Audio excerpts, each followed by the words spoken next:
ফুটন্ত গরম পানির মধ্যে আটার গোলা ফেলে দিয়ে দুর্দান্ত একটি নাস্তা। এই নাস্তাটি যেমন হেলদি, খেতে তেমনি মজাদার। বাচ্চা থেকে বড় সকলেই অনেক বেশি পছন্দ করবে।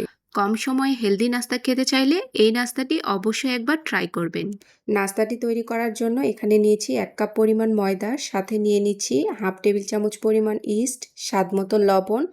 এরপর নিয়ে নিচ্ছি গুঁড়ো দুধ 1 টেবিল চামচ পরিমাণ, চিনিও নিয়ে নিচ্ছি 1 টেবিল চামচ পরিমাণ, তেলও দিয়ে নিচ্ছি 1 টেবিল চামচ পরিমাণ।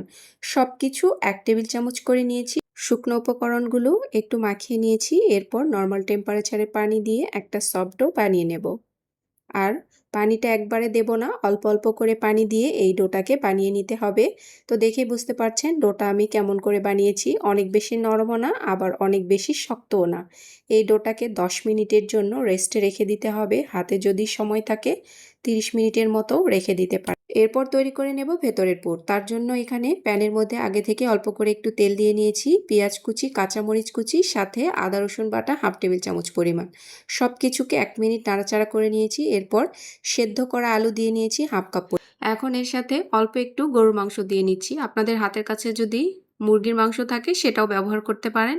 এর সাথে একটি ম্যাজিক মশলার প্যাকেট আর সামান্য একটু লবণ দিয়ে এই পুরটাকে আমি রেডি করে নিয়েছি।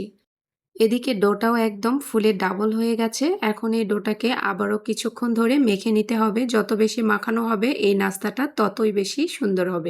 এরপর এই ডো থেকে আমি লেচি কেটে নেব একটা একটা করে। আপনারা যেই সাইজের নাস্তাটা তৈরি করতে চাচ্ছেন সেই অনুযায়ী লেচিগুলো কেটে নিতে হবে। তো এখন লেচিগুলো হাত দিয়ে ভালো করে একটু সমান করে নিয়ে মাঝখানে আমি যেই পুরটা বানিয়ে নিয়েছি সেই পুরটা এর মধ্যে দিয়ে নিচ্ছি। দিয়ে চারিদিক থেকে একটু ফিল করে নিলেই কিন্তু নাস্তাটা তৈরি হয়ে যাবে। এরকম করে সবগুলোকে বানিয়ে নিতে হবে। তবে এটা খেয়াল রাখতে হবে যাতে পুরগুলো নাস্তার বাইরে বেরিয়ে আসতে না পারে। তো দেখুন সবগুলো বানিয়ে নিয়েছি। 1 কাপ পরিমাণ ময়দা দিয়ে আমি 6টার মতো নাস্তা বানিয়ে নিয়েছি। কড়াইয়ের মধ্যে বেশ কিছুটা পানি দিয়ে টকবক করে বলক উঠিয়ে নিয়ে নাস্তাগুলোকে পানির মধ্যে ছেড়ে দিচ্ছি। এখন ঢাকনা দিয়ে দেব 10 মিনিটের জন্য। 10 মিনিট বাদে নাস্তাগুলো একদম রেডি হয়ে যাবে। এইভাবে 10 মিনিট কুক করে নিতে হবে। তো দেখুন সবগুলো একদম ফুলে ডাবল হয়ে গেছে। এগুলোকে পানি ঝরিয়ে উঠিয়ে নেব। এখন নাস্তাগুলোকে হালকা একটু ফ্রাই করে নিতে হবে, উপরটা হালকা একটু ক্রিস্পি হওয়ার জন্য। তো দেখুন নাস্তাগুলো আমি একটু মিডিয়াম আঁচে লালচে কালার করে উপরটা ভেজে নিয়েছি। এগুলোকে এখনই নামিয়ে নেব। তৈরি হয়ে গেছে হেলদি, মজাদার ও দুর্দান্ত স্বাদের নাস্তা। আপনারা চাইলে বাসায় এভাবে তৈরি করে দেখতে পারেন। খেতে অনেক বেশি মজা হয়। একটা নাস্তা আমি ভেঙে দেখাচ্ছি, দেখুন ভেতরে পুরে ভর্তি। আর নাস্তাটা কিন্তু একদমই কাঁচা নেই, পুরোপুরি ভেতর থেকে সেদ্ধ হয়ে গেছে। তেল ছাড়া এরকম নাস্তা সত্যি অসম্ভব মজাদার হয়।